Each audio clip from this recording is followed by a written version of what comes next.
Hi, everybody. We'll get started. Probably just wait a few more minutes. Looks like we got 3 or 4 minutes to start this meeting. Let other people kind of join in. So hang in there and we'll get started. Thanks.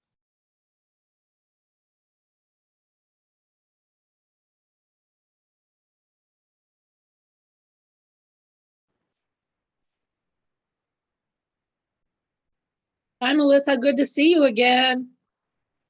Good to see you too. I'm just giving the dogs some rawhide treats real quick, so they maybe will be quiet for one meeting today. They've been horrible all day because the dogs, it's been so cold. I've not been able to take them for a run, and I'm usually pretty good about running them every day, and they are just going house crazy. So every little thing is worth barking about. So they all got chewy, so hopefully they'll be really good. Yeah, they get a little stir crazy, just like me us. too. Me too. Yeah.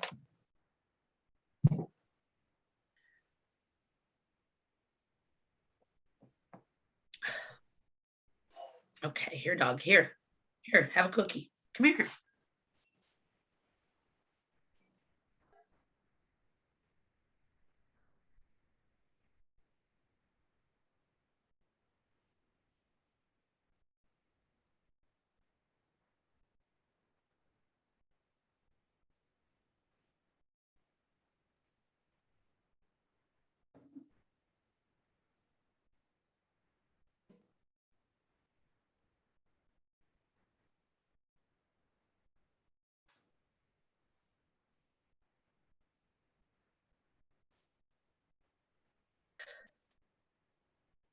Hi, everybody. We're just waiting just a couple minutes here, letting people in. We'll get started.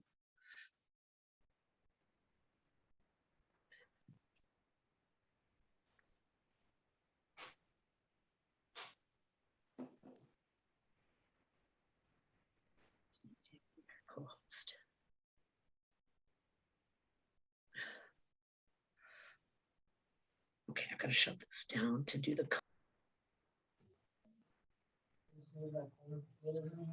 Yeah.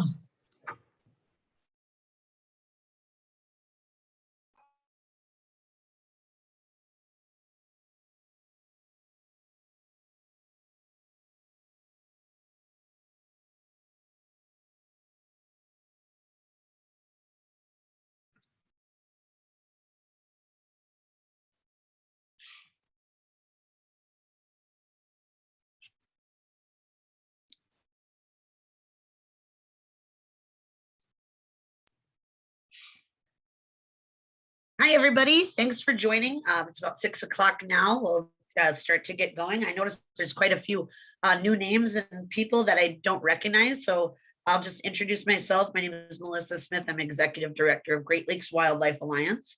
And we also are Friends of the Wisconsin Wolf and Wildlife. I guess I'll start there, just trying to start off a new year. Sorry, guys. I'm still got a runny nose and feeling I apologize, first of all, for those of you that have been doing this. Our whole team ended up getting COVID at the beginning of the year. So of course, we had to delay things until everybody had a chance to catch up. Our legal team did, many of us did. So hang in there. I think everybody's feeling better. Most people are feeling better. A couple of our staff are still out through the end of this week. But I think we're pretty much caught up and ready to roll. So I apologize that we didn't get these started as soon as I thought, because this is the new normal, I guess. So just bear with me again. I apologize for that. I did want to just kind of explain Great Lakes Wildlife Alliance is kind of like our big baby. That's our kind of overreaching. That's what we're registered with the IRS. But we're also doing business as Friends of the Wisconsin Wolf. So it kind of depends which project fits in both. Certainly with, the wolf issue and Friends of the Wisconsin Wolf is how we started. And then as we went along, realizing that the big issue here is game agency reform, which of course is going to be a common theme throughout this year, as it was last year. For those that are new, I think I'll actually take some time on this meeting to just go around. If you want to just introduce yourself, you don't want to feel like getting on video, it's okay. I'm in pajama pants on the bottom down too, so you certainly can. And I think I will just introduce any of our board members that are here. Nancy Warren is on the call. She's with Wolf Watcher and also with our organization. She's going to be giving it. She lives in the UP in Michigan, so she really helps us here, not only in Wisconsin, and is my is my mentor. So we're very lucky to have her on these calls. Sarah Bergstrom is on our board. She serves on the wolf management plan with the DNR representing our organization. She's here. Vivian is here. She's been with us a very long time, and as people join in. But maybe I'll start at the top. If you want to make it very, very brief, just an introduction of who you are and why you're here. I guess I can just call names or people can just jump in. Hey everyone, Happy New Year. I hope it's Renee Hersey. Hi, Melissa, you look great. You'd never know you had everything you had. Yeah. I'm in California and I post for Wolves, and my handle is Renee Hersey, RENE.HERSEY. If you want to follow me on Instagram, posting for Wolves. Perfect. All right, thank you. Anybody else can jump in?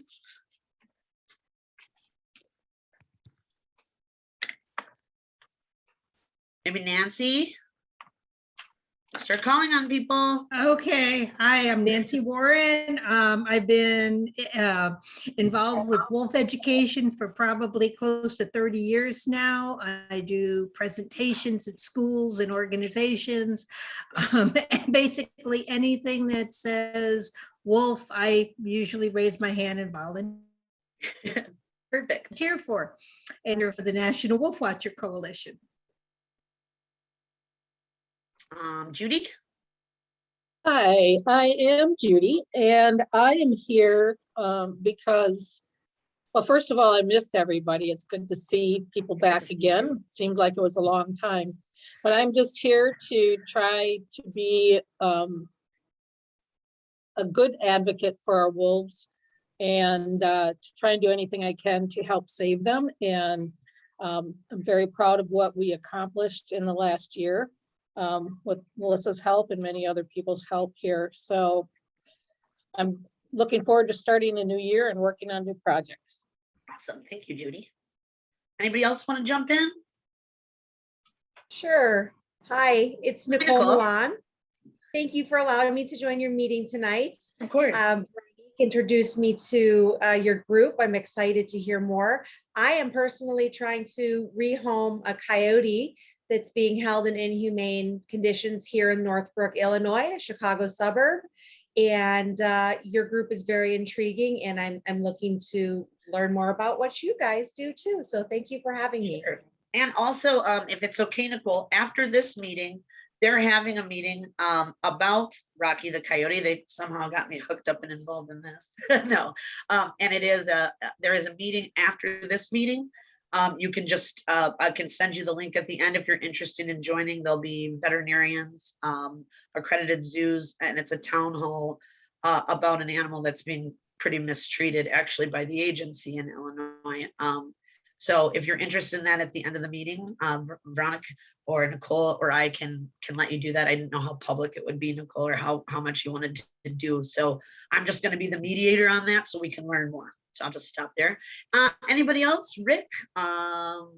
Anybody want to introduce themselves? Yeah, my name's Rick Farnkrug. I read the lawsuit when you sent it out. Well, when you sent something out the other day, it kind of tipped me off that I should read that lawsuit. So I read through it on Tuesday, and I just I forwarded that to a lot of my friends at the Sierra Club. Not those aren't my only friends, but but I thought they'd be interested because you appeared at a meeting not long ago and kind of talked about the wolf problem. And I just can't, I'm just appalled at this Preen, the dentist who sits on the board. I mean, that to me is just a gross, I can't believe they can't sue the guy for $1,000 a day while he holds that seat or do something to get him off of there, because it's crap what he's doing, according to that lawsuit and the 300, the 300 wolf thing that he set and all that kind of stuff. It just, the more I read about it, the more I thought, like, this is horrible.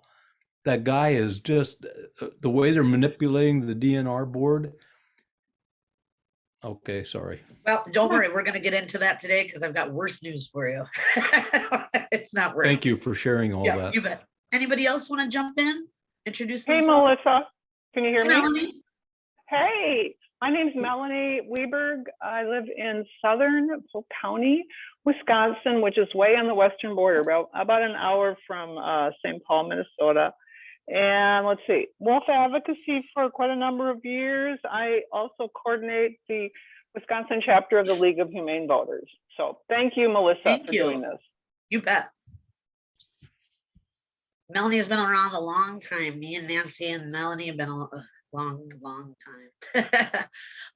Okay, if no one else really wants to introduce themselves, that's okay. If you're shy, just want to sit back and listen and see what it's about. I will let you know that we basically formed and started doing these fireside chats because of what happened last year in February with the wolf hunt, but we certainly care about other wildlife issues. So, make sure and let your friends know maybe that wolves aren't their favorite. I happen to be a raccoon person, but we do really try and are trying to work on all wildlife agency reform. And that means that the agency, I'm just kind of giving a basic, so forgive me if I've repeated this, and I think you can see this in almost any of the issues, whether it's the upcoming proposed crane hunt, or it's coyote killing contests, or it's hounding of all these bears, or wolf hunting, that a small minority of Wisconsinites, small minority of Michiganders, people in Illinois, is that what the agencies are doing on a lot of their hunt seasons and methods are not really what the public wants. So a big part of this is making sure that how, and they are fair in the way that we typically haven't been present at many of these meetings. It's kind of the old hook and bullet crowd. And I want you to know and be informed and know how to participate and where to participate in all these agency meetings. Some of them can be trickier to find. In this new COVID time where we're doing things by Zoom, it has been a lot easier to participate. So I sent out the email, just giving you again the basics here. I did change it somewhat.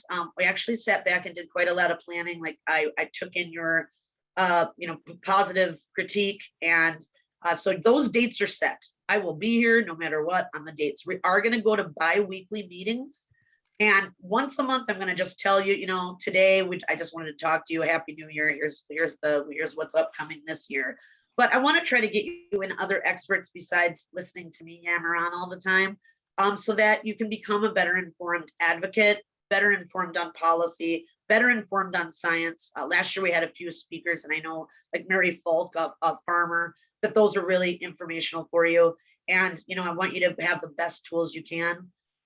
If you are new, if you go to our website, there is an advocacy tools page, and we are working hard, a lot harder. We actually will have a new website coming out soon. It's a much more user-friendly, so that you can find out with a calendar what's going on, and at any time you can look and see what's going on. I will let you know that last year was unprecedented, as Rick was saying, with the Natural Resource Board and with DNR meetings and sudden things and lawsuits, and it was rather chaotic. We are going to try to go on the, more on the attack this year rather than on the defense. That's what we think we're going to do, but I kind of know that how things go. But I think starting early this year, and figuring out what are some achievable goals we want to have this year, and making sure we get those goals accomplished, and not just having to be like, oh God, what now? Because I feel like that's what we had to do all last year. So I'm just gonna I know a lot of you, I'm sorry, I've got to pull up my other notes I have 3 screens going for this meeting, you guys. Just gonna pull up my notes. I did want to go over that with you with the DNR, and make sure you know that you can get meeting notifications directly from the department. We will try to keep you updated the best we can on meetings. And some of them just pop up. Like today, they're like, oh, guess what? We're going to finalize the CWD ban February 3rd. Oh, okay. And then other things we do know about. We do know Conservation Congress is coming up. We do know the resolutions are going to be due March 11th. We are trying to coordinate with other groups. But I think at the beginning of our next meeting, I'm going to show you today, just going over and making sure you know how, and know that if you don't know how to submit resolutions on any wildlife or land use subject you want, it doesn't have to be any of the campaigns we're working on. So I was saying this last night, and I think it is helpful to have a Coalition Humane Society. Megan was on here, Sierra Club, and we work closely with them to make sure that we're submitting as many of the same resolution as we can in other counties. But I do want to encourage you to think for, what are you unhappy with, and to tell me so that we can personally support you. For example, I wrote a resolution and already turned it in about sturgeon spearing, because it just happens to be something in my own personal life. As an organization, we haven't taken that on yet. But for me, of closing down some of that and making sure some of these really old fish are not taken out. But that's just something I'm doing on outside. I want to know more of what you guys want us to help you accomplish. So I really feel, and I hope that you will feel, that you're not here doing what the organization says, but we are here doing what the advocates want. And I truly believe in that. So at any time, I'll put my email in chat if you're new, or our website. Oh, maybe I will. I'm on the wrong computer. So that you know what's going on, and that if there is something you're like, what is this? There'll be an easy way to get a hold of me. I'm trying to be very much more accessible as I can. And we do have some more people helping me answer emails. I get so many a day. I'm sure Nancy can attest. She gets a day in phone calls. The other thing people have been directly messaging me about in the last couple of weeks is, hey, the DNR is doing something with the wolf management plan. Yes, they are. They've kind of finalized that yesterday at the longest meeting of my life at the Natural Resource Board meeting. They did have an information only about the wolf management plan. It's a 270-page document. And they did ask if you have any comments. If Sarah doesn't mind jumping in for 5 minutes, I'll kind of have her, she sits on our wolf management plan committee, and just let you know what those next steps are. This wasn't one we felt you really needed to make comment on. Basically, it was commenting on, do you think anything's missing from what was discussed in the meetings? So it was more of for scientists and people on the committees to make comment before the final draft. Sarah, would you mind if you're here? If you're not, I can do it. Oh, thank you so much. Yeah, no problem. Yeah, so yesterday, like Melissa said, Randy Johnson, the large carnivore person at the DNR, gave his update on the status of the wolf management plan, how that's progressing. And what they're working on directly right now is finalizing that 270-page report of not the plan itself, but the input that came from the committee work. So on the committee, we had 4 meetings over the span of 4 months, 4 6-hour meetings. So 24 hours of content there, as well as a lot of homework that was done offline and submitted. So that report really, it gives all of that verbatim detail that we submitted as homework. It gives notes of basically everything that was said during those meetings, and then an executive summary of that input that was compiled by the DNR to, try to, I believe they worded it as being quick and broad interpretation of our input. So that's what they're working on right now. And the committee input is 1/3, or, one of 3 components that they're considering as they're drafting the plan. One is what they call best available science, which is sometimes arguable. Best available wildlife science is supposed to inform the plan. And I believe that the intent is for that to be the largest contributing factor, which it should be. And then the committee input, as well as public comment. So we already had 1 public comment period before the committee started working. Just as they were beginning this process, we had both public input on wolf management planning in general, as well as a poorly executed social survey that they did to gauge public attitudes. So those pieces are done. So their next step is to finish up that committee input report and then utilize that input to start drafting the policy portion of the management plan.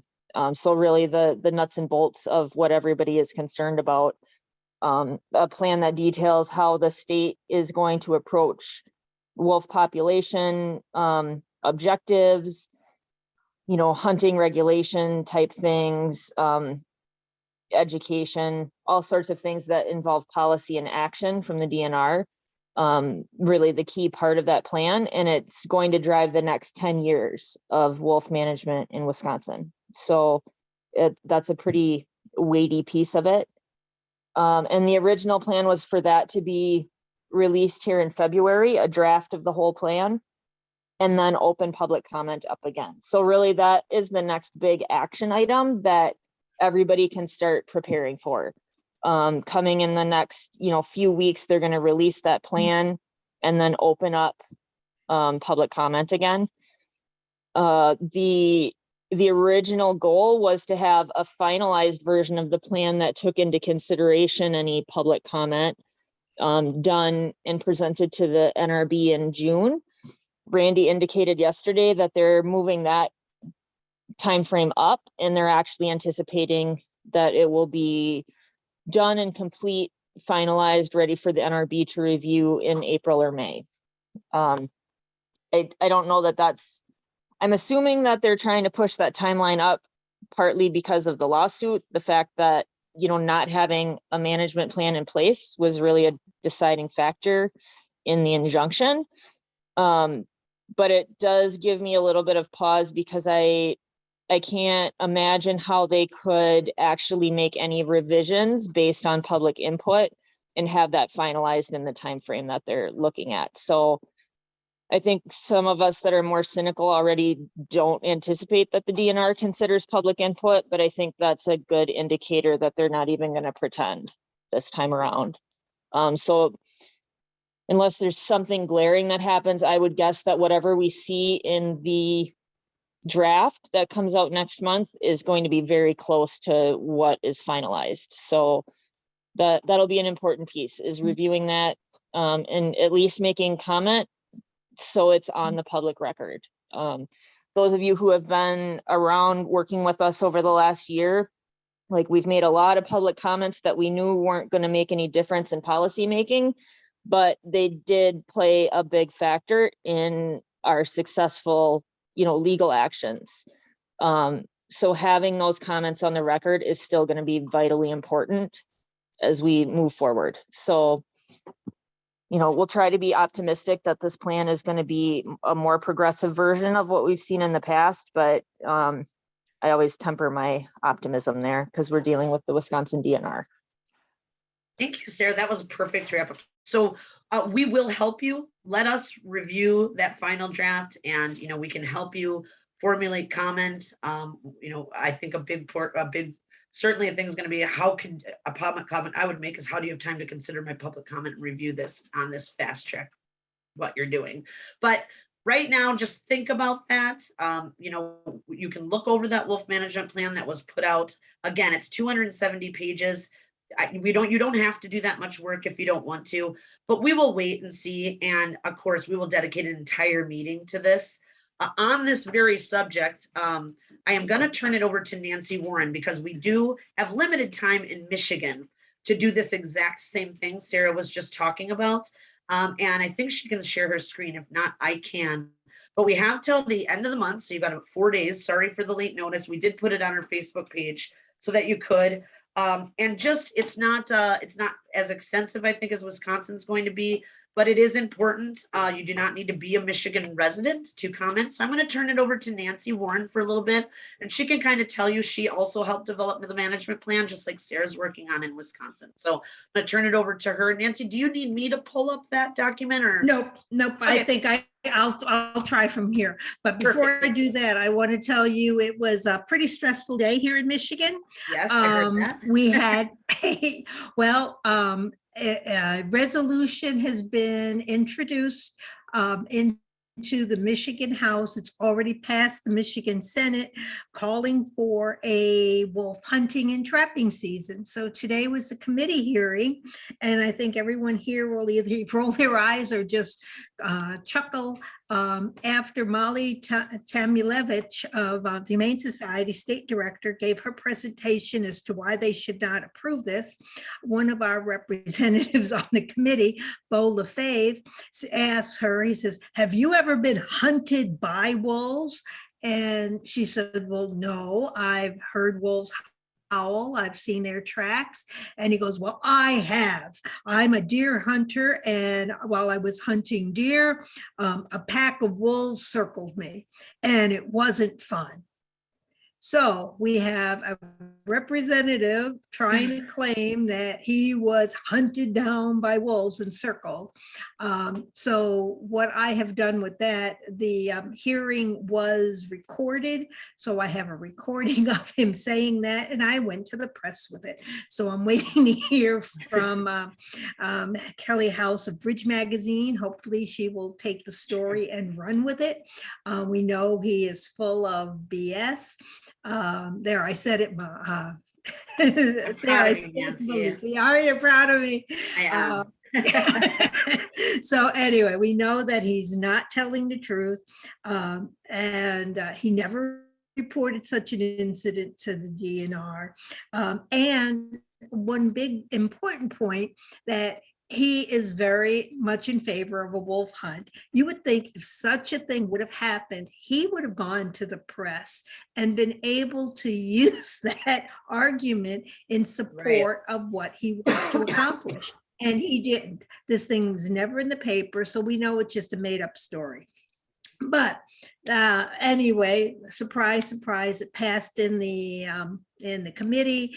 Now it went to the full House, where I'm sure it's going to pass. It's just a resolution, but what it's doing, it's sending the message to the Natural Resource Commission that the legislature supports a wolf hunt in trapping season, UP-wide. That's where it's problematic. And then we also have the Michigan Wolf Advisory Council that's made up of 5 people, and drum roll here, but it is MUCC, the largest hunting organization in the state. We have the Hunting Dog Federation, and we have an ag representative who also is representing UP hunters. So those are the 3 of the 5 members. We have B. Freelander from Attorney for Animals, and Miles Follick representing tribal interests. So we have a 3-2. And another big surprise is they voted at the very first meeting to be a majority rule. So, Of course they did. you know, of course, and it was a majority rule, and it passed 3-2. Surprise. But at any rate, they only make guiding recommendations. And those recommendations, though, will send a message again to the NRC. At the meeting this month, And you're, Nancy, just so I can just kind of catch up, your NRC is like our NRB? Exactly. Okay, thanks. Exactly. Except now our governor just appointed 2 people to it. So hopefully it's a little bit more balanced than it has been. J.R. Richardson, the Republican on the, well, appointed by the Republican governor, and who is on record as destroying 2,000 comments, is off. And that's what I'm really glad about. We haven't, but the 2 appointees have to be approved by the Republican-led Senate, and they tend to not approve anything our governor wants. So that's, you know that story. Yep, we know that story. So yeah, lots of similarities there. But at this month's meeting, I went to this meeting, drove through a snowstorm to get there. And lo and behold, we had an agenda for the meeting, but the day before the meeting, we had a work session. And that work session, the representative for the UP hunters, he turned around and he said, at tomorrow's meeting, I plan to make a motion that we implement a UP-wide wolf hunting and trapping season. And I about fell off my chair because hunting wasn't even on the agenda. They were supposed to be talking about legal requirements, and here he's trying to muscle in there. And of course, the other 2 people went along with him, but B and Miles said no and hell no. And then the chair, who was a DNR representative, did make the comment and say, I don't think it's appropriate for tomorrow's meeting. And he made a few little other comments. And so they never did vote on that, and they persuaded him to wait till next month. So at the February meeting, without reviewing any science, but they wouldn't have, they don't believe the science anyway, but without reviewing the science, without considering public input, they're going to be discussing and making a motion on a wolf hunt. So hunting and trapping. And 3 of the members on this council have already said that they want to see the population reduced by at least half, down to 350 to 400 wolves. We have a population of about 700. So the writing on the wall is pretty bad. And this is a case where we have to trust that the DNR is going to do what's right.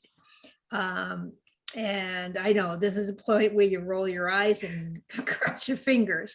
The only consolation we do have is the biologists are going to be writing the plan, and it does have to be go to the NRB and Natural Resource Commission, which is similar to the NRB, for approval. And our governor has said that she doesn't support a wolf hunt, even though she doesn't have to approve it. What we've done is kind of change our direction now. Instead of trying to influence the Wolf Management Advisory, because they really don't give a darn about science, we're going to just keep going to the governor. When we submit comments, we're going to the governor. We're letting the governor know that, hey, what's going on isn't right. Which brings us back to with the update of the Wolf Management Plan, is they are proposing, they are allowing for a public input survey. The survey is really complex, and I put in the chat how you could find the survey by going to our website. And I'm going to see if I can get this to share my screen. Yeah, let me try to. Yep, I think I could do it. I can do it. I think there. Can you see that? Mhm. Okay, this is the Wolf Watcher website, and this is how you could find the survey. I did the opinion here, or the newsletter right here. Your opinion is needed for Michigan wolves. And then when you go there, it's going to tell you a little bit about the survey. You could also click to learn about the council. You could click to learn about what's in the plan. You could read the whole plan, but if you want to comment on the survey, you would then just click on the survey, and it should bring up this survey, citizen input on the Wolf Management Plan. Now it's very, very confusing. And that's why I just want to share with you a couple of the questions, and then I created a guide, which is also in that newsletter. And I'll share the guide with you in a second too. But for example, very first question says, how satisfied are you with goal 1, which is to maintain a viable wolf population above the level that would warrant its classification as threatened or endangered? Well, that sounds like a pretty good goal, but what's viable? And in the plan, the DNR plan, or the Wolf Management Plan, a viable population is defined by the federal criteria of 200 wolves. And the state adopted that as a viable population. And so really, we don't agree with the viable population because that's a minimum standard. And that's a minimum standard that the state uses to delist or to relist wolves. So if our population ever went down to 200, wolves would be protected again in the state of Michigan. So, but there are aspects of the plan which are really good about the viable population. For example, the plan does not have a population cap. It says we will consider conflicts. So if we have 700 wolves and they're not causing a problem, then there's no reason to take any action.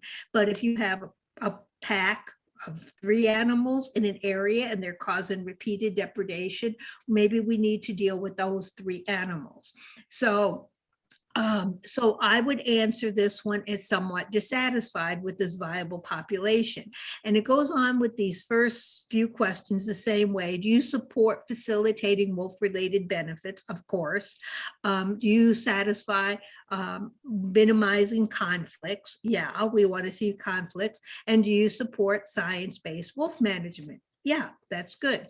But then number 5 allows you the opportunity to answer all your comments. And I talked with DNR and specifically used that very first question as an example. And they said they are considering all the comments. Some surveys, they don't really pay attention to comments, but DNR says they are going to be considering it.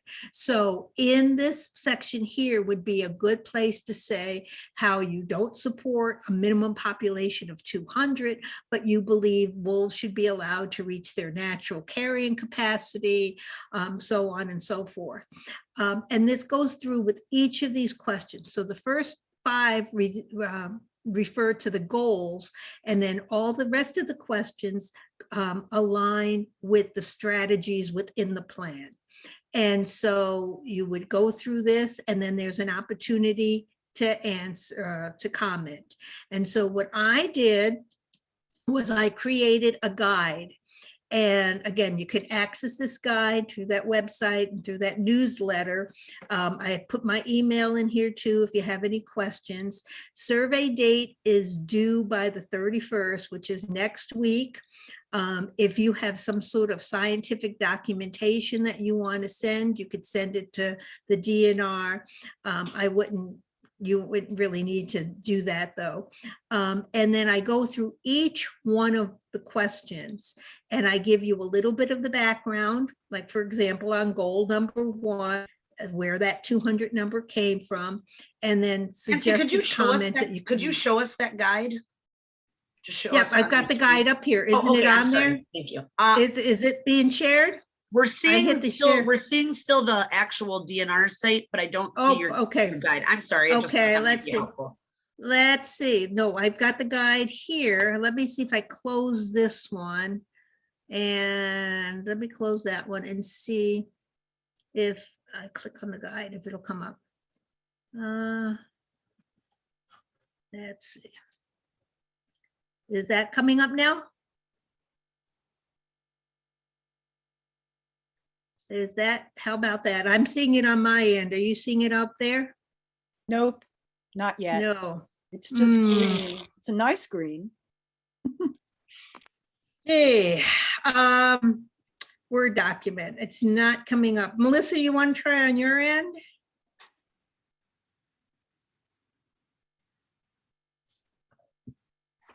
I've got it on my screen, but it's not showing up there. I'm going to stop sharing and try a new share and see. Let me try and reshare it.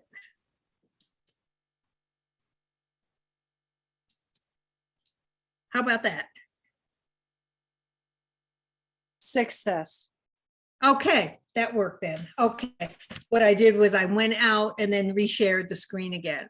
Okay, so again, the guide is available in that newsletter that I put in there, and I explained, wrote out exactly what I said. The first 4 questions are asking for the goals. And then the way I did it, I gave you a background on what the viable population is, and then some suggested comments that wolves shouldn't be managed based on an artificial population goal, but you support the plan that says we don't identify a target population size. And I did that with each of the questions. Do you support the goal to facilitate wolf-related benefits? Yes, but the problem with it, the goal is great, and the plan says, you know, what they're going to do, but DNR has done very little to educate the public. So we really want to hit the fact that DNR needs to be doing more to educate the public. They need to be addressing the misinformation.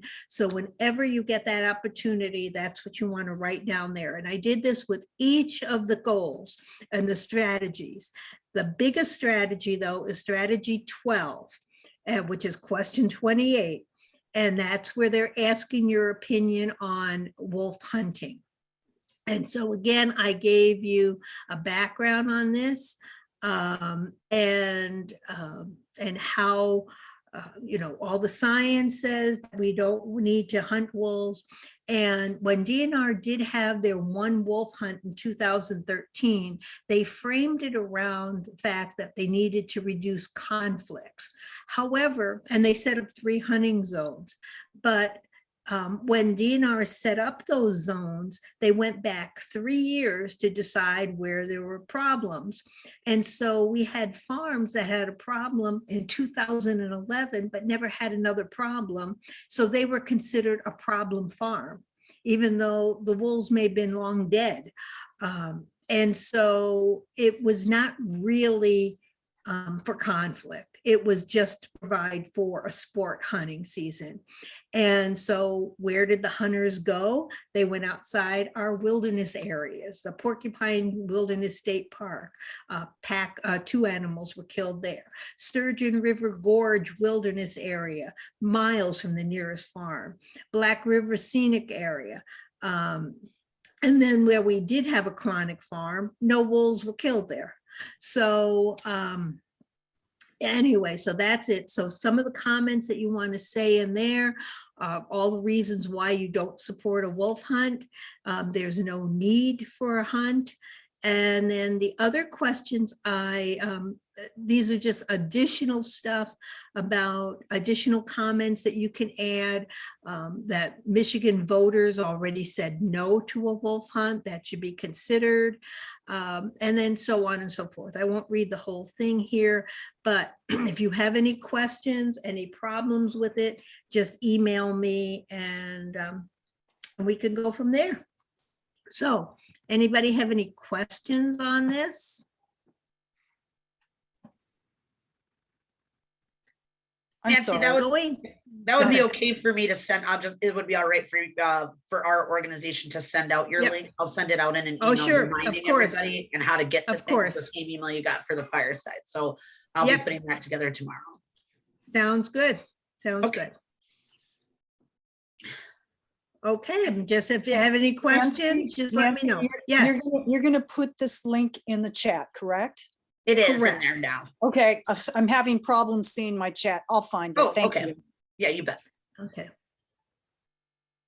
Okay, Nancy, would you mind stopping the screen share so I look big and beautiful on the screen? Yep, I'm trying. There it is. Okay, there. I couldn't find my button. I do want to. I think this is really good. Not just practice. I mean, obviously, most of the wolves, all the wolves in the UP came from Wisconsin originally, and they come back and forth. They don't know the boundaries. So I think it is very important that Wisconsin advocates are supporting Michigan and Michigan supporting Minnesota as well. Hey, we got some from Canada too. Oh, whatever. Those are just connected. No, and I anticipate, as Sarah was saying, that our I don't think it's going to be open public comment. I think when they do our wolf management plan, it'll be very similar to this. And why Nancy worked on a guide, why we did it last time, is a lot of the questions, even though they seem benign, can seem weighted. So we do ask, if you do have questions, or you're like, what does this mean? Ask us, because a lot of times, like you said, that sounds good, viable wolf populations. Well, what their definition of viable and what yours would be might be two different things. So thank you, Nancy. And I'll send this out to an email. I'm just going to start doing Friday alerts, actually. So you're going to get this tomorrow. Just remember that deadline's coming up quickly. I know we don't have a lot more time, and I got a few more things I want to cover. As Rick was saying, old Dr. Pren and our Natural Resource Board, if you were with us all of last year, I'm sure Nicole dealing with the Illinois DNR. As you can see, this is not a Wisconsin only issue. Dr. Pren is no longer chair of the Natural Resource Board. It's worse. Kazimierski is now the chair of the Natural Resource Board. So he did not ask Pren to step down. Pren just is sitting on the board as a non-chaired position. What this means, as you were saying, Rick, you were reading those lawsuits. I know there's a lot going on. Actually, we are in talks of maybe another angle for our organization to take on yet some additional litigation. I don't know that yet, along with some other organizations, Clean Wisconsin, et cetera. But now that Dr. Pren is no longer chair, those all have to be reworded now. So now I believe I sat in legal meetings and my brain is a little all day today and yesterday. So my brain's a little scrambled, but I think a lot of these, like the Department of Justice, our own state is suing to remove Pren and as an appeals process now. I don't know what that's going to mean, whether they have to reword all this to ask Kazimierski now to ask Pren to vacate his position so that the Evers appointments can come in. I don't know. I don't think even attorneys know at this point what that angle is. So I will keep you posted the best that I can. Clearly, Pren still needs to step down, but he had the power to step down himself. Now I believe, and what I understand is that Kazimierski, who we all call Kaz, who's the devil incarnate, will have to ask Pren to step down. So I don't think it's as simple as he could step down himself. He might be able to, but I think as far as legally, I think now we have to go after Kazimierski, asking Kazimierski to ask Pren to step down. That's my Natural Resource Board update. I do have one very positive comment that came out of yesterday's meeting after a very long meeting. It was mostly about whitefish and commercial fishing. And boy, that got heated. I thought wolf issues were contentious. And I was like, finally, it's, we did comment on the whitefish thing anyway, but the Kaz, if we thought Pren was going to be difficult to work with, Kazimierski is a nightmare. So I hate to tell you that that's the bad news. However, after Randy Johnson, Sarah was telling you about the 270-page or 264-page document and I want to give her a big round of applause. She did a ton of work on that. Without Sarah, without us sitting on the board, Sierra Club Humane Society, and all the tribes, I think it would have ended up worse. The good news is that what was presented is Wisconsin no longer wants a goal population.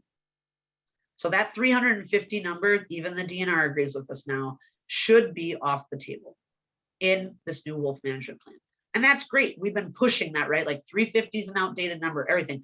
We push that there shouldn't be a population cap or a bottom, that we should be managing.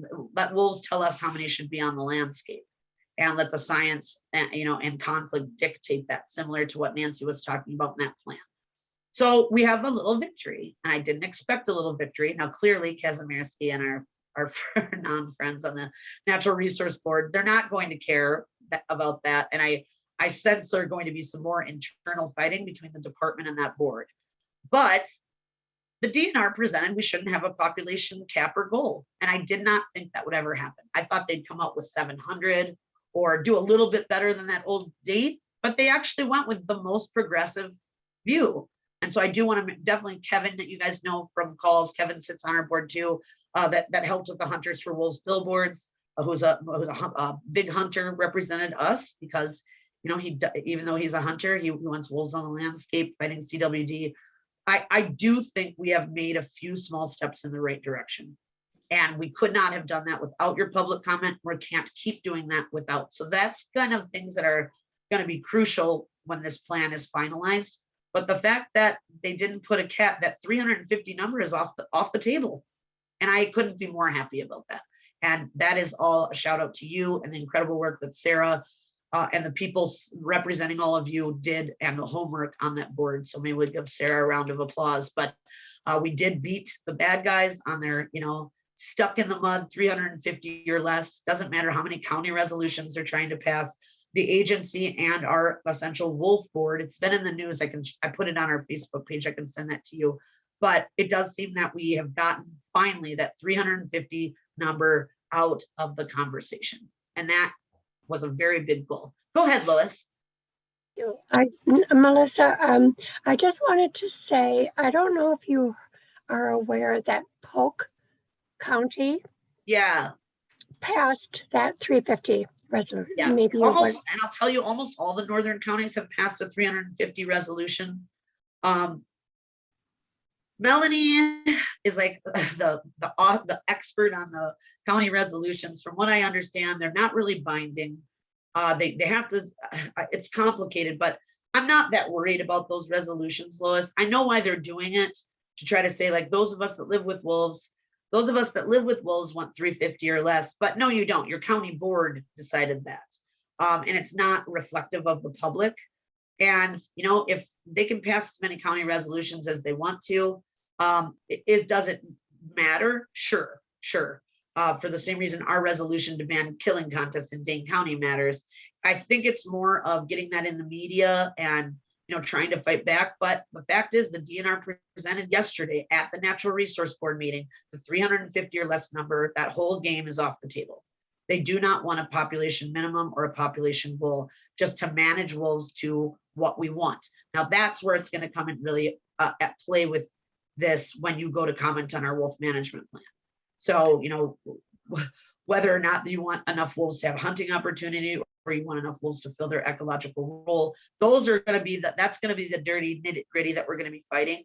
But it is a huge victory, guys, huge. That, and I'm not going to give Evers too much credit, but that he did open that up. It's still weighted towards not necessarily the agency and non-wolf interests, but they did allow, I never thought they'd allow us on that panel, and they did. And I think it made a difference. So I think they all know, whether the anti-wolf crowd wants to pretend that 350 was based on it, was based on an old plan. Even the retired biologists don't agree with it.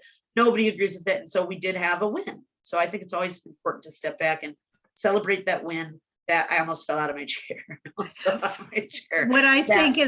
What I think is really funny about the whole thing is his Kaz's rationale for it. He says, we don't believe the numbers anyway, you know, and I'm thinking, well, that's a great rationale. You don't believe the numbers, so why should we have a number? And so, yes. But I bet, you know, Lori Goscroft and all the crowd was having a rather bad day yesterday. So that always, you know, I'm going to be a little vengeful. Sorry, guys. But we've been fighting this since 2010, this 350. Finally, we don't have to talk about this number anymore. Sorry, my computer keeps dying in the background. We don't have to, it sounds like the DNR and what came out of that wolf management plan initially, and this report, is that the tribes, us, we were able to push enough weight, at least within the agency, to agree with us that 350 is an antiquated baloney, BS. Now I can say BS because Nancy said it, BS number. And that's and the DNR actually agrees with us on that. So that's that good news. I got to interrupt you. Judy asked a question. We could respond to it. She asked whether or not the wolf hunt bill has been defeated. And no, that bill is still in effect. Act 169 still is in effect, mandating a wolf hunt, including the use of dogs. Yes. For now. Again, that's what our litigation is about. Again, with our injunction, they have to get the emergency rules passed, and they have to have a developed wolf management plan. Obviously, I think they are treading very lightly, and I think our litigation did help push that get rid of that 350, because they'd just be giving us more ammo to sue back. So I think they are being more careful to avoid litigation in the future. Can I promise you that we won't be fighting a wolf hunt this fall? No, I cannot.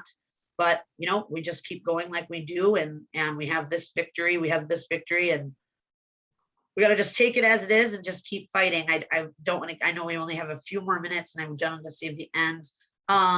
There's just a couple other things. Let me just look at my thing. I talked about the fireside chats, wolves things.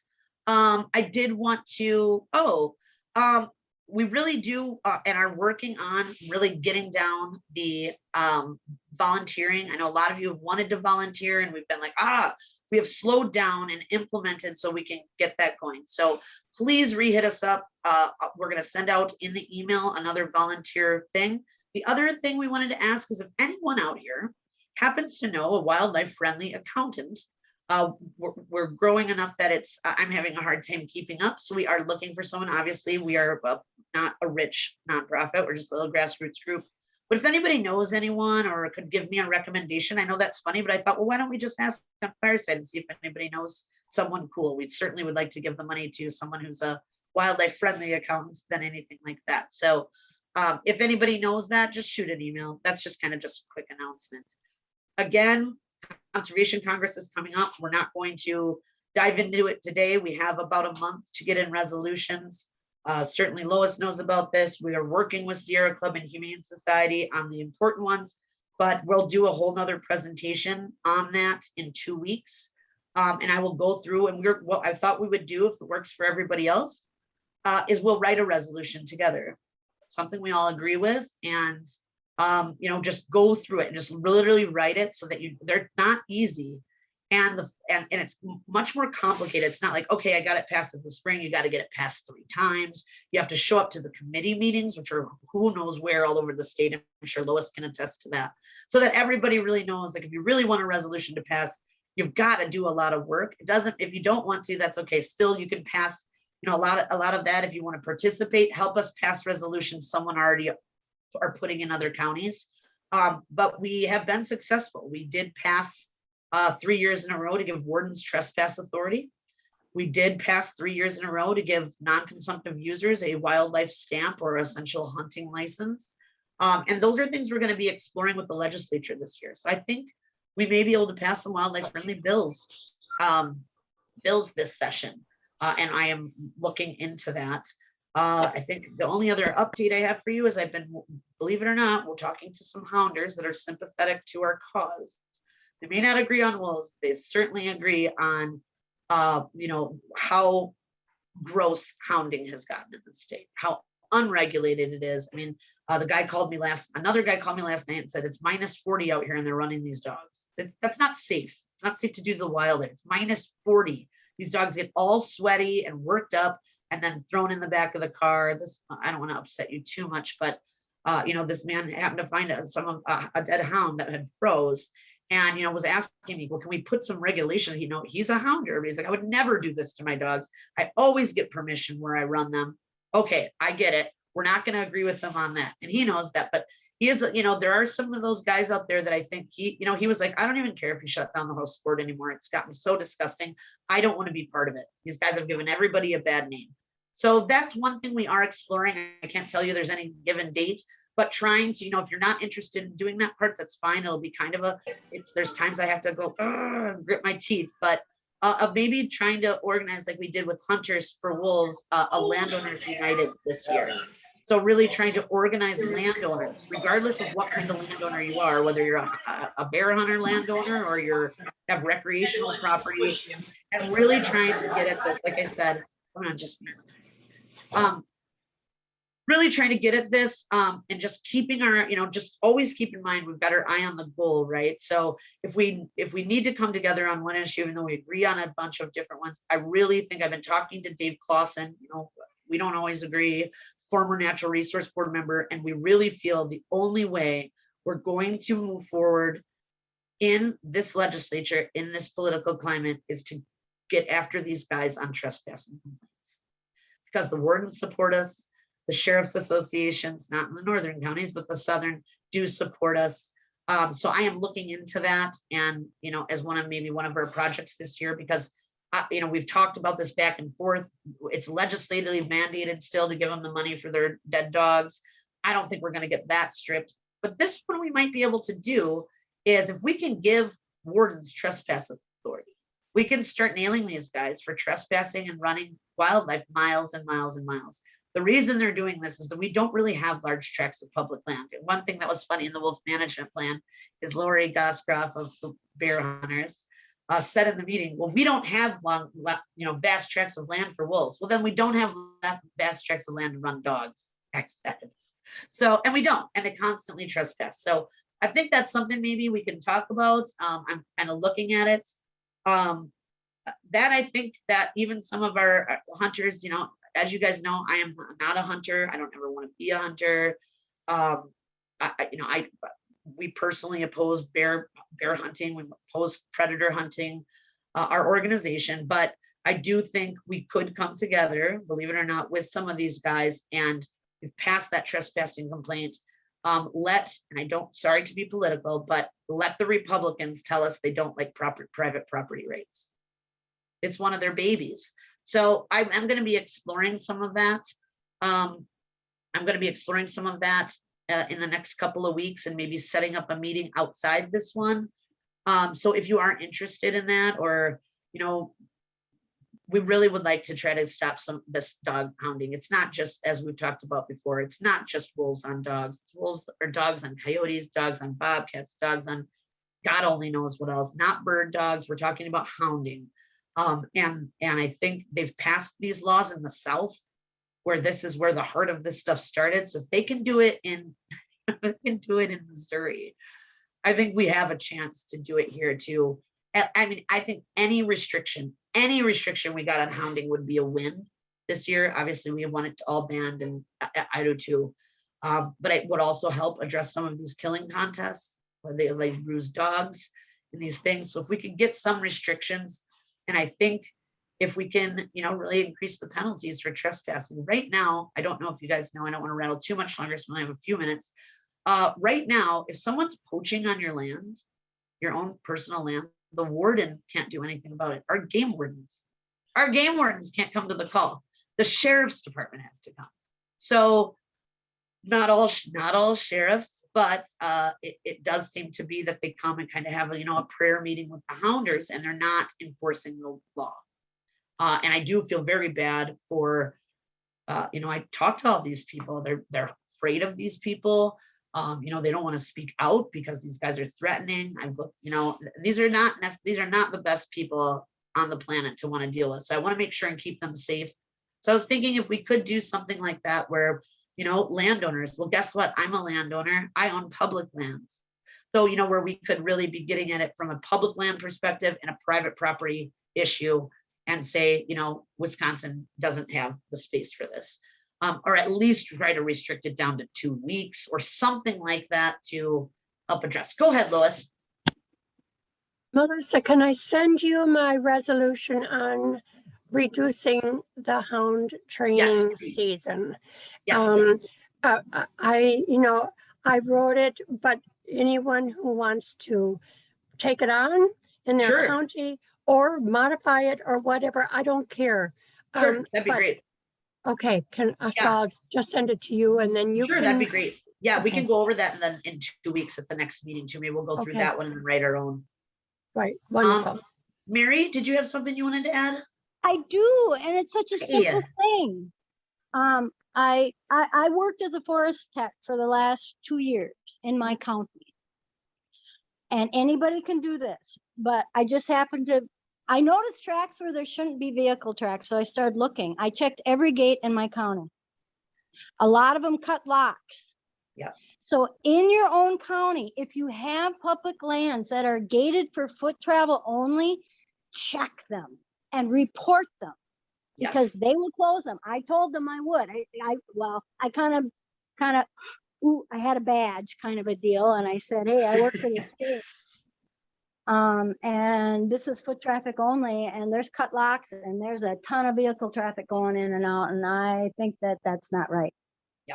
Yeah. I think there's a lot of things that we can. And I told them that I would go back and I would be checking their work. Yeah. And by God, they locked them.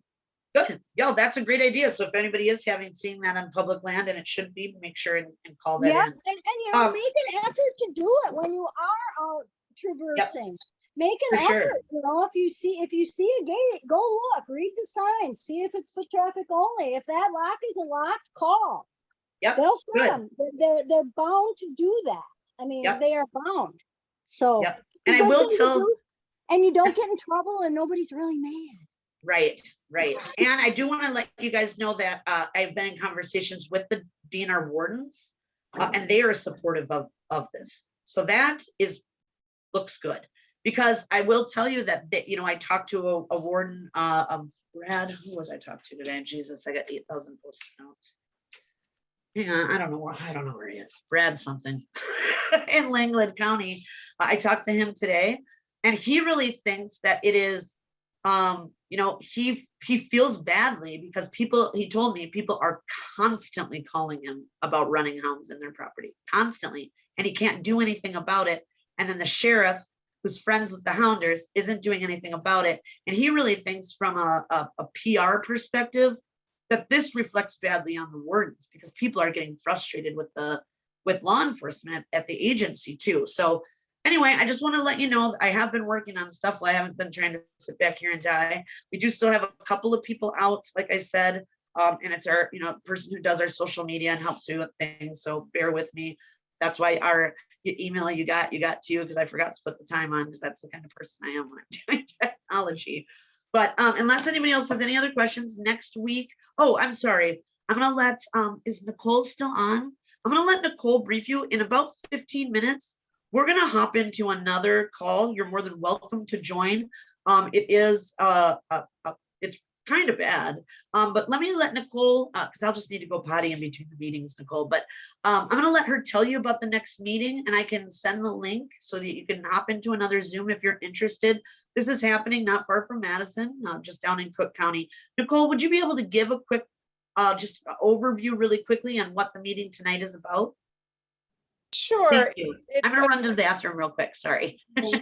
It's open for anybody to attend, and it's gonna be, we're gonna have some experts discussing on. Can you just tell them what the problem is, like a quick overview, and then what the meeting's about?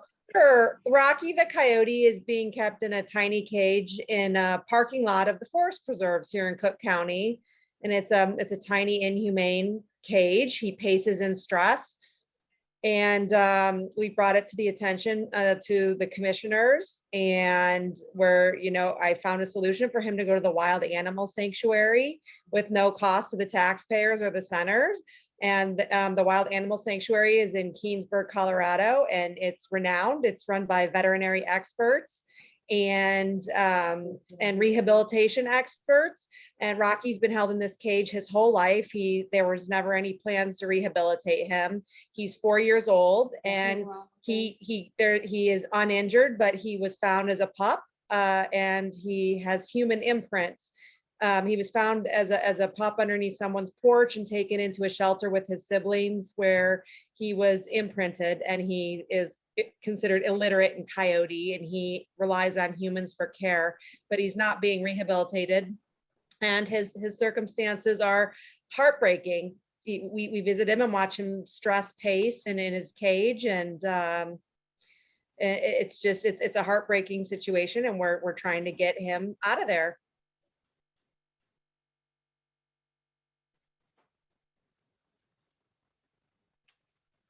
And you know, they've been working on this a while. I mean, even the Accredited Zoo Association is behind them, state veterinarians. I mean, the cage is, it's a cage.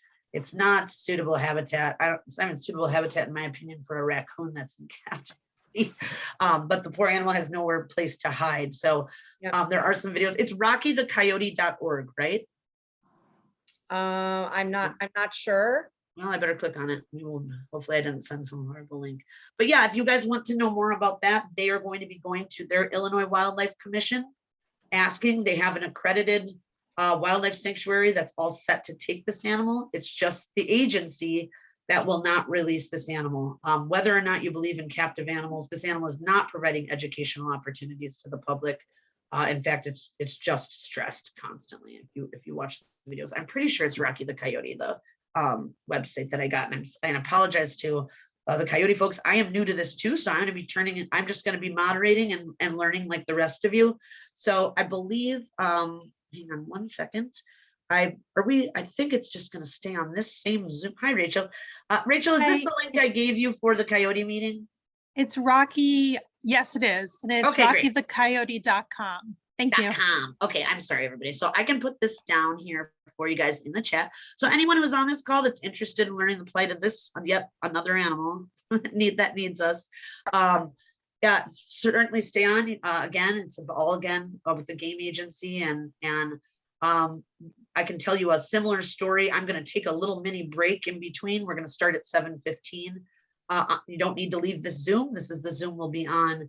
But you know, like my cage requirements for my rehabilitation license with raccoons is it's crazy what I have to do. But if I wanted to have a captive fur farm, or I wanted to have a captive penning for my hounds, I only have to have 100 square feet, and they don't have to be able to climb if I want to do something evil. But if I want to do something good, my requirements are crazy.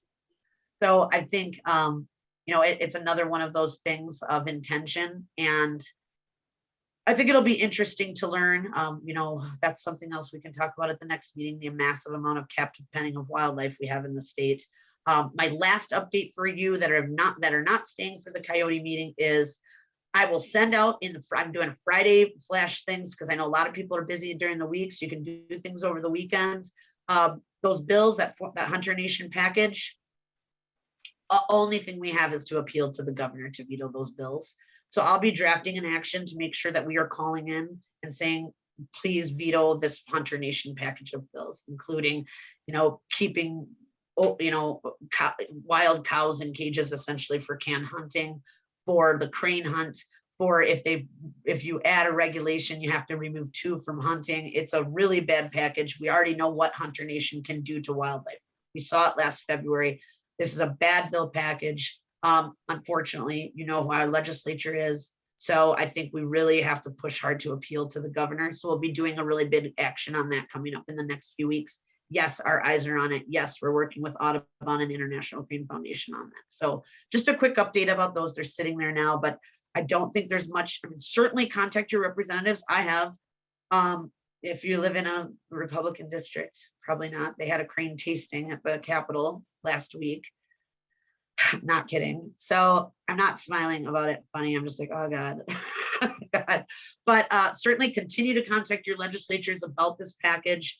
But I think our only next move and hope is a veto by the governor. So I just wanted to I know people asked me about that too. Sorry to cram so much in. I will send out what our next subject will be about on the next meeting. I think I'm going to have Adrian, Trevis, and Fran come to talk to us about their new research next week. And I'll always update you in the first 15 minutes of any actions you need to do. But let me know if I'm not doing a better job communicating this year. I'm really trying. So everybody that stayed or that came for that meeting, you can feel free to hop off if you'd like to learn about the plight of poor Rocky the Coyote and the incredible work these advocates in Illinois are doing. Please stay on. I'm going to just pop out for a minute, let my doggies go potty and get myself a snack, and I'll be back at 7:15. Thanks, everybody.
If you want to, during the break, I just am letting my dogs in the middle, letting my dogs out. If you want to, I did put the correction, rockythecoyote.com. So anybody that's new to this, like me, and you want to learn more, feel free. I will be back in 5 minutes to get this started. Feel free. I've been in meetings since 7 o'clock this morning. Hopefully I'll still be able to talk. But feel free to go on there and just learn about Rocky, and then we'll get into the town hall. Thank you guys so much.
For those that just joined, we'll be getting started here in just a second. I'm just taking a quick little break and stuffing my face with some cheesecake actually in the next minute or two, and then we'll get started. Thank you.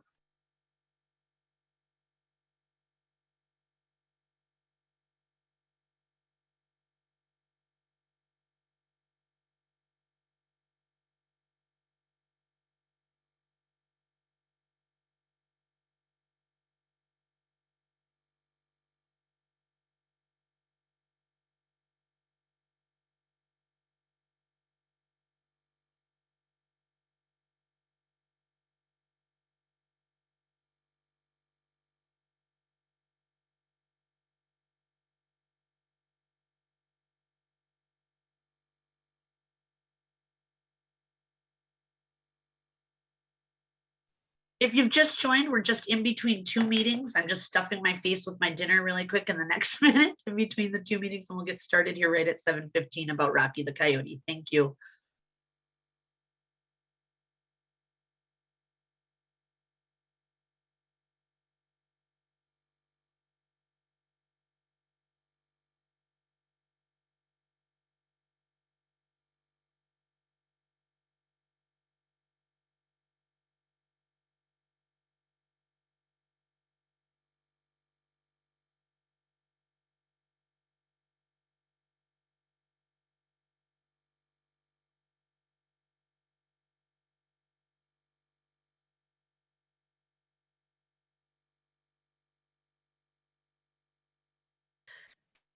I know I'm gonna mess it up again. Oh, she just got up.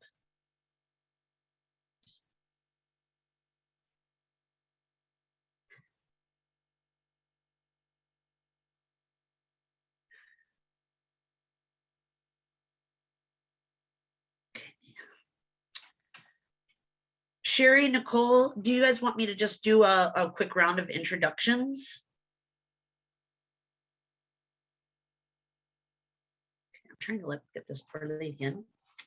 Hi, everybody. Thanks for joining. We're just having a town hall. I don't even barely know the people. I've just met the people as you have. I am executive director of Great Lakes Wildlife Alliance. We are a wildlife advocacy organization based in Wisconsin. I live in Madison, Wisconsin, but we certainly work in Illinois on wildlife issues and in Minnesota and Michigan, sometimes even Indiana. But I was just brought this issue to me and was horrified, like many of you, I'm sure. And I just, before this meeting, we do bi-weekly chats about state agencies and game agency reform on wolves and egregious hunting policy. So if you ever feel free to want to join that, you can. And I guess I can turn it over to Nicole. Do you want to, how would you like me to host this? I can just be quiet, which is hard for me. Oh, sure. Sherry, why don't you go ahead and maybe you can introduce the team working with Rocky, and then, we can go into it. Anything you need from me, let me know, and I'll just kind of sit and I'll admit people into the meeting.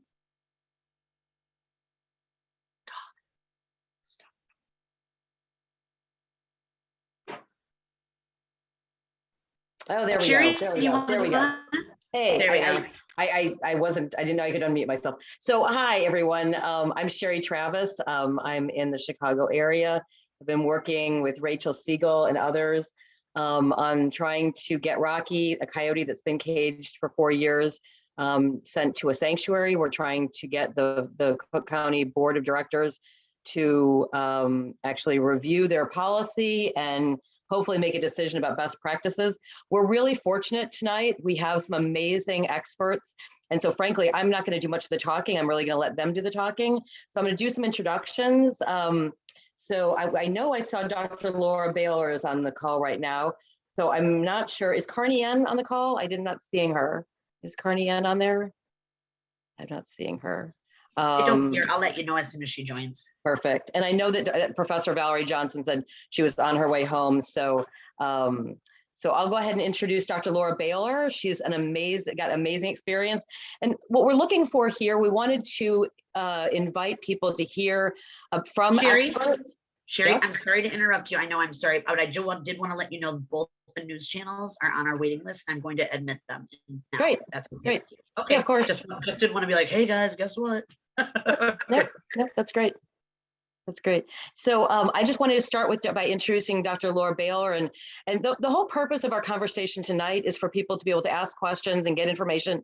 When we took this issue up with the Cook County Board, there was some misinformation floating around, and so we really wanted to make sure that most of us on this call, with the exception of our experts, are not have no experience with coyotes. Most people at best have just seen one running along the road. And so our interest here is to really find out and ask questions of people who really know this animal and can talk about best practices. So I'm going to start with Dr. Laura Baylor. She's got an amazing background. I hope I'm getting all of this. She got her veterinary degree from University of California at Davis School of Veterinary Medicine. After that, she moved to Florida and she worked with Save the Chimps, the world's largest chimpanzee sanctuary, where she provided veterinary care for over 250 chimpanzees rescued from roadside zoos, the illegal pet trade, and biomedical research. She's a passionate advocate for abused wildlife and spent a summer in China volunteering in the veterinary hospital at an Asiatic black bear rescue that specializes in the rehabilitation of endangered moon bears rescued from biofarms. You don't even want to know how bad that is. She spent the last 9 years focusing on veterinary care for exotic animals and wildlife. So with that, I'd like to have her speak to everyone, and she can talk about coyotes, and obviously if people have questions, they can pose them, and we'll save questions to the end. Is Dr. Baylor on? I think we need to unmute her. Anyone can unmute themselves. I didn't put that much restriction. I just asked her to. Okay. If she's not, then we'll go ahead and skip to Carney Ann, because I see she is on the call. Laura. She's on. Okay, you know what? We'll go ahead and skip. So Carney, okay, so now I'll give a bio of Carney Ann. Like I said, we've got some amazing experts. Carney Ann is a legal scholar. She's a career animal protection attorney and big cat expert, who was the one who actually pitched the Justice Department on the wildlife trafficking case against Tiger King Joe Exotic that triggered a 5-year investigation leading to his conviction for multiple federal crimes. She's actually the second person to hold a full-time job as a full-time animal law professor position when Michigan State University hired her to be their founding director of the Animal Welfare Clinic at MSU's College of Law. She previously served as associate director of the Captive Animal Enforcement Division at PETA and a senior attorney at the Animal Legal Defense Fund. And she's currently a research fellow at Harvard School of Law. So Carney Ann, do you want to talk about the issue of animal protection in this area? Yeah, absolutely. Thanks so much for having me. You know, what I had mentioned as an initial matter at the public comment session that we all attended is that the psychological needs of captive animals can be the basis for a cruelty case in some jurisdictions. And, you know, I really wanted to drive home the point to the commissioners that I've litigated cases and won in situations involving substantially similar enclosures, you know, what I would call a concrete chain link dog run, and where a judge has entered a finding of illegal cruelty to animals. So the whole justification that the commissioners have offered, that the animal gets checked by a vet, that the animal gets fed, that the animal gets observed, these things are not even the bare minimum that you need to meet the threshold of humane treatment to animals such that you can avoid a finding of illegal cruelty. So that's just something that I think just because I think in our minds animal abuse typically conjures up visions of dog fighting, animals being beaten, maybe elephants being beaten with bull hooks in a circus, animals being, subjected to egregious physical cruelty. But in this instance, this animal is being deprived of everything that's natural and important to him.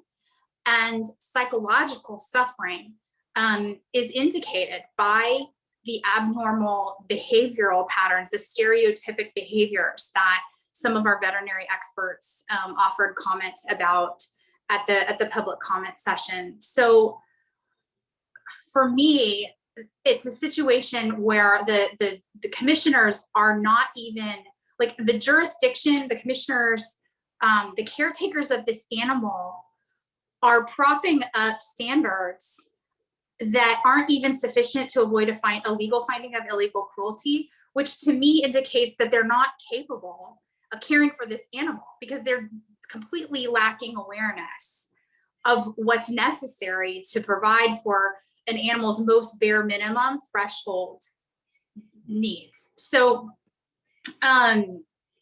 with that being said, you know, I've worked so much